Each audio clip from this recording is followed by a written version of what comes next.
नमस्कार शेतकरी बांधवांनो, एमटेक ऑल टी व्ही या यूट्यूब चॅनलवरती तुमचं पुन्हा एकदा स्वागत आहे। आज दुपारी 4 वाजल्यापासून थेट तुमच्या खात्यावरती 75% पीक विमा जमा होणार आहे। या संदर्भात राज्याचे नवे कृषी मंत्री या ठिकाणी यांनी ही माहिती दिलेली आहे।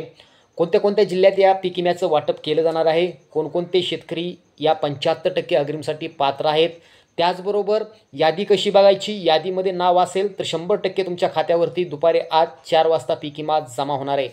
बघा मित्रांनो, तुम्हाला माहीतच आहे की खरीप 2024मुळे अतिवृष्टीमुळे पावसामुळे जी काही शेती पिकांचं नुकसान झालेलं होतं त्याच्या निकषानुसार या ठिकाणी 75% अग्रिम लागू करण्यात आलेला होता।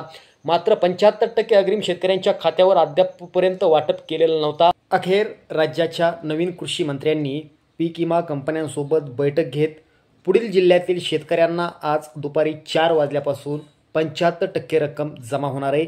यामध्ये जर पाहिलं तर धाराशिव, सिंधुदुर्ग, यवतमाळ, नागपूर, अमरावती, पालघर, गडचिरोली, चंद्रपूर, गोंदिया, अकोला, परभणी, नांदेड, वाशिम, जालना, छत्रपती संभाजीनगर, पालघर, रायगड, रत्नागिरी, सोलापूर, सातारा, कोल्हापूर, सांगली, अहिल्यानगर, ठाणे, बुलढाणा, नाशिक, पुणे, लातूर, अमरावती आणि बीड या जिल्ह्यातील शेतकऱ्यांना आज दुपारी 4 वाजल्यापासून 75% रक्कम जमा होणार असल्याची माहिती कृषी मंत्री दत्तात्रय भरणे यांनी दिली आहे। धन्यवाद।